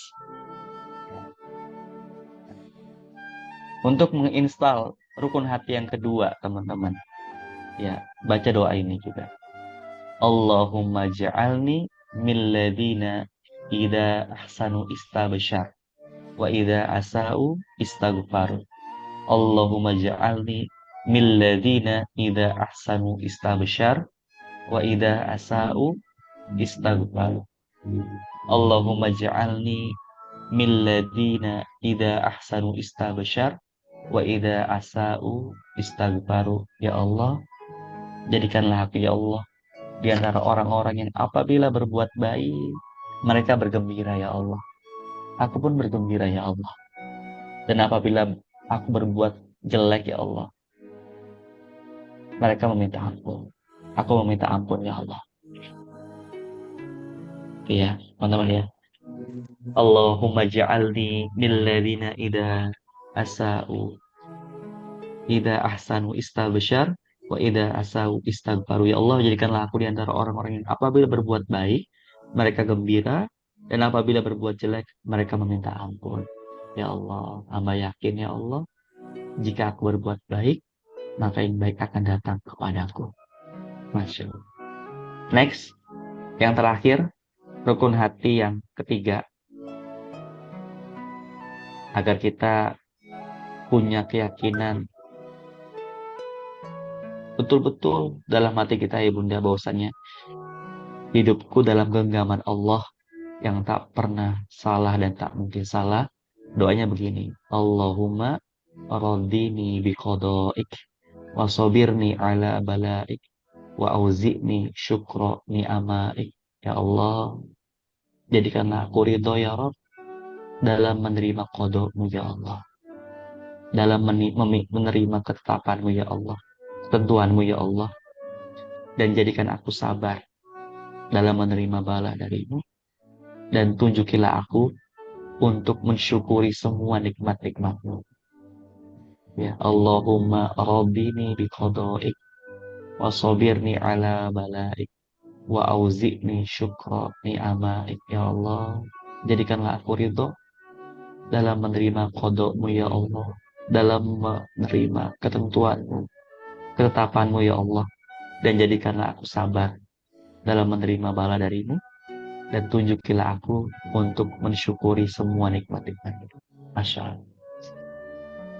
Itu ya bunda, teman-teman semua yang dirahmati Allah, 3 rukun hati yang mudah-mudahan bisa terus kita hujamkan ke dalam hati kita, ke dalam diri kita, yang mudah-mudahan membuat kita ditolong sama Allah dalam setiap episode kehidupan, dan kita termasuk ke dalam golongan hamba-hambanya Allah yang beruntung yang mendapatkan keajaiban dalam hidupnya. Ya, itu mungkin yang bisa saya sampaikan. Allahu a'lam bishawab. Kurang lebihnya mohon maaf. Saya kembalikan ke Bang Zakir. Assalamualaikum warahmatullahi wabarakatuh. Waalaikumsalam warahmatullahi wabarakatuh. Terima kasih, Ustaz. Alhamdulillah, jazakallah khairan kasiron kepada Mas Kis yang sudah menyampaikan 3 rukun hati, ayah bunda keluargaku semuanya. Bang Zaki juga dapat quotes malam ini yang Masya Allah, Alhamdulillah, sepertinya jadi motivasi. Segala kepahitan akan menggugurkan dosa, dan segala ujian pasti menghadirkan cinta. Karena tadi tuh, karena Allah paling tahu porsi-porsi untuk hambanya. Bismillah, ayah bunda keluargaku semuanya, semoga ada manfaat yang kita bisa ambil. Dan bismillah, bagi ayah bunda keluargaku semuanya yang belum gabung nih, masuk ke grupnya, boleh nih gabung bareng-bareng. Insya Allah nanti rekamannya di-share di grupnya, di grup kajian malam. Bismillah, insya Allah kita rutinkan. Dan izin ayah bunda keluargaku semuanya, sebelum kita buka sesi tanya jawab nih, izin menyampaikan informasi peluang kebaikan untuk kita semuanya. Bismillah, tentunya setiap kita akan kembali kepada Sang Pencipta, akan kembali kepada Rob kita, yaitu Allah Subhanahu wa Ta'ala. Lantas orang-orang yang bijak, orang-orang yang sudah tahu akan kembali kepada Robnya, dia akan menyempatkan atau mempersiapkan bekal terbaiknya. Ya, dalam hadis Rasulullah Shallallahu Alaihi Wasallam menyampaikan bahwa jika kita kembali berpulang ke pangkuan Allah Subhanahu Wa Taala, ke sisi Allah, maka terputus amalan-amalan kita. Yang tersisa ada 3.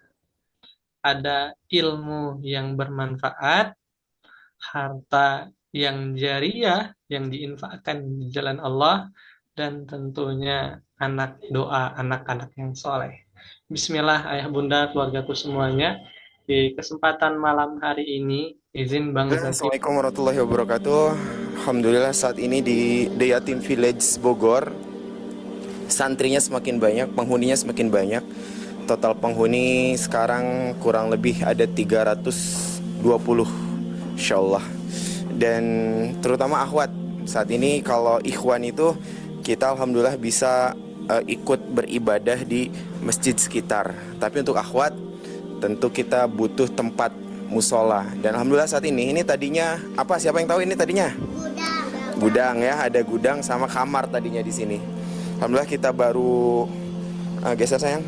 Kita baru rubuhkan dan saat ini akan dibangun musola ya. Kalau di bawah itu untuk ikhwan, karena nggak semua santri ikhwan sholat di masjid sekitar, jadi tetap sebagian besarnya di musola Yatim Village. Nah lantai 2-nya ini rencana untuk akhwat nih. Ini peluang kebaikan yang luar biasa insya Allah teman-teman. Ada yang dipakai sholat juga, dipakai halakoh juga, dan pasti dipakai anak-anak yatim berbahagia nanti di sini. Karena anak-anak akhwat itu kita batasin akses keluarnya, jadi ruang gerak mereka hanya di area sini aja. Mudah-mudahan teman-teman yang ikut support untuk renovasi pembangunan musola di Yatim Village, Allah hadiahkan rumah nanti di surga insya Allah. Amin ya. Ikuti Kak Angga. Ya Allah, kirimin orang-orang baik untuk membantu kami membangun merenovasi musola untuk kami sholat, ngaji, menghafal Quran. Amin. Kebutuhannya kalau dibuat RAB sampai ke atap juga ya. Rencana atap juga mau kita renovasi. Gimana caranya nggak bocor ya, dan nggak kepanasan tapi juga nggak kehujanan. Kurang lebih butuh sekitar 40 jutaan. Insya Allah, mudah-mudahan Allah kirim dari orang-orang yang lihat video ini. Terima kasih, saya Angga Josa Putra. Assalamualaikum warahmatullahi wabarakatuh. Bismillah. Bismillah, ayah bunda, keluargaku semuanya. Yuk, bagi ayah bunda, keluargaku semuanya yang ingin sama-sama, yuk dapat mungkin bekal terbaik, membantu merenovasi, membuat musola untuk adik-adik kita di Yatim Village di Bogor. Bismillah, yuk sama-sama kita berbuat kebaikan. Kebaikannya bisa disalurkan di nomor rekening 954 4444 449 atas nama Wakaf Yatim Village. Tuh ada nomor konfirmasinya 0811 127 6799 atas nama Kak Lisna. Bismillah, ayah bunda, keluargaku semuanya, mohon doanya semoga Allah hadirkan orang-orang baik dan bismillah jadi tempat ternyaman untuk adik-adik kita menghafal, sholat, mendekatkan diri kepada Allah Subhanahu wa taala. Amin ya Allah. Amin ya rabbal alamin. Bismillah, ayah bunda, keluargaku semuanya. Izin kita kasih kesempatan nih bagi ayah bunda, keluargaku semuanya, satu orang penanya tercepat pada malam hari ini. Boleh yang ingin bertanya langsung resen. Insya Allah nanti langsung disampaikan pertanyaannya. Enggak, bagi ayah bunda, keluargaku semuanya yang ingin bertanya. Ada yang ingin bertanya? Nah, dipersilahkan. Mumpung masih ada guru kita nih, Mas Kis. Ini hanya kesempatan emas. Hanya sekali. Satu orang penanya tercepat, kita berikan kesempatan. Bismillah. Ada ya bunda, keluarga semuanya? Atau yang ada yang ingin sharing, berbagi pengalaman, yang sudah bismillah, ingin praktek atau yang sudah praktek ilmu-ilmunya, boleh nih di-sharing pengalamannya supaya jadi motivasi kepada sahabat-sahabatnya untuk bismillah melangkah lebih baik lagi. Bismillah, ada ya bunda, keluargaku semuanya? Nih kita tunggu, dihitung mundur nih.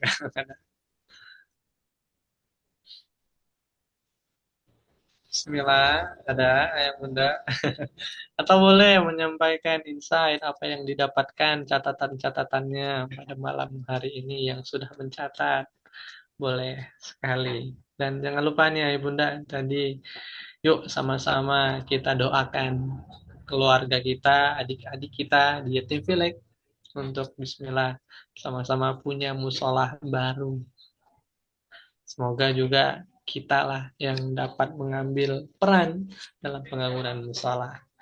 Bismillah, Mas Kis, ini ada yang bertanya lewat kolom komentar sepertinya. Ustadz, izin bertanya, bagaimana agar hati selalu istiqomah yakin ke Allah, sementara hati masih suka futur, dari Bunda Mizani. Ustadz.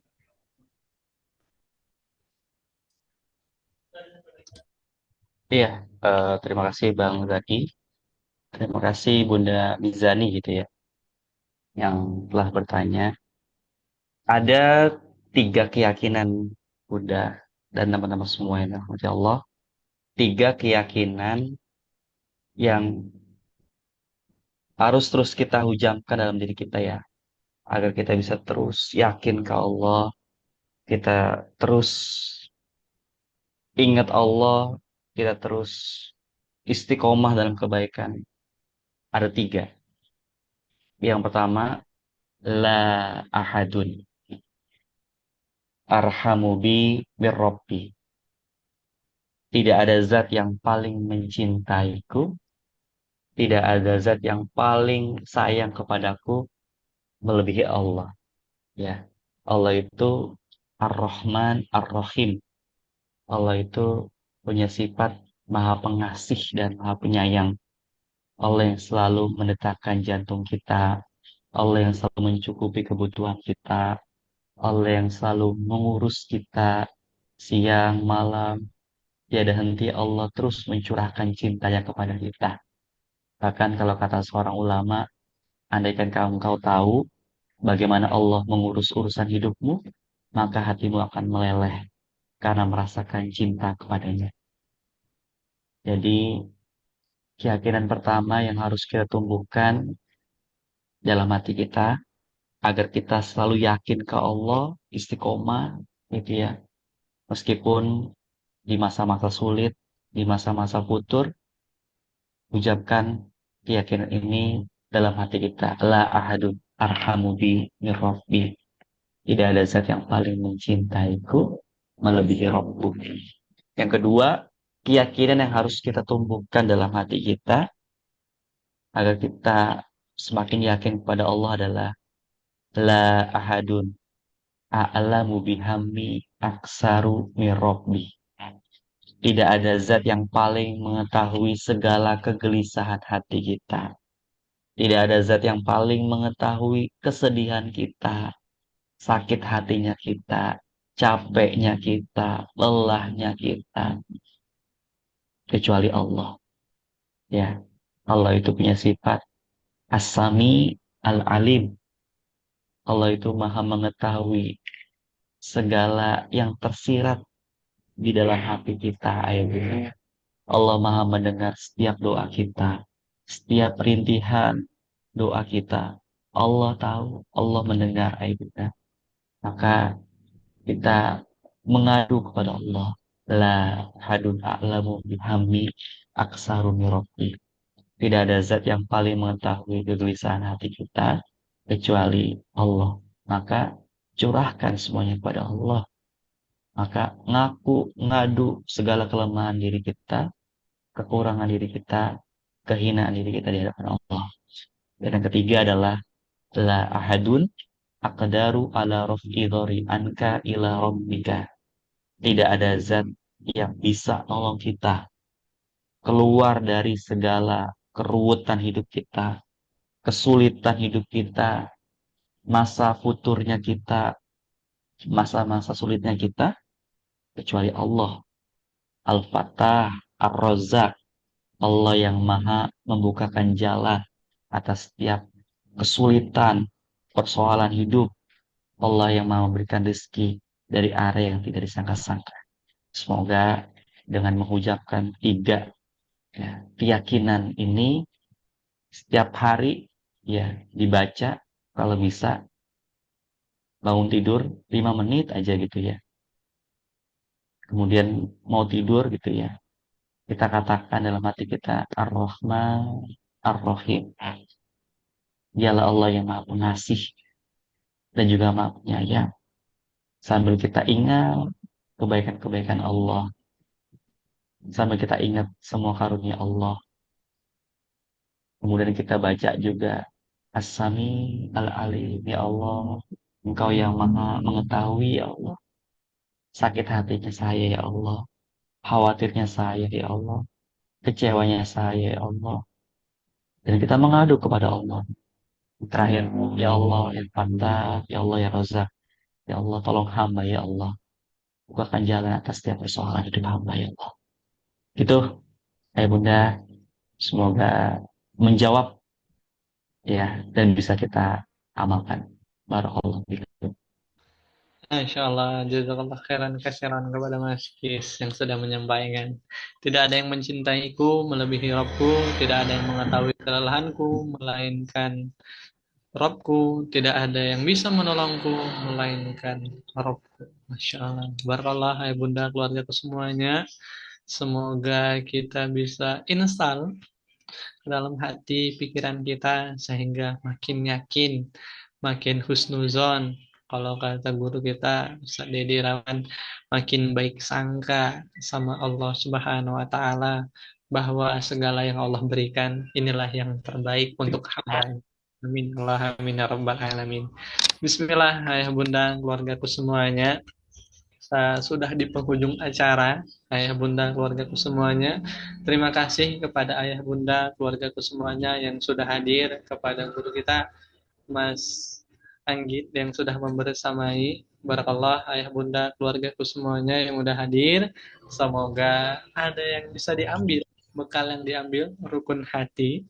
Dan yuk sama-sama keluargaku semuanya saling doakan, dan mungkin yang memiliki kemampuan, yuk sama-sama tolong sahabat kita, karena sejatinya jika kita berinfak, sejatinya itu untuk menolong diri kita, untuk menghadirkan pertolongan Allah.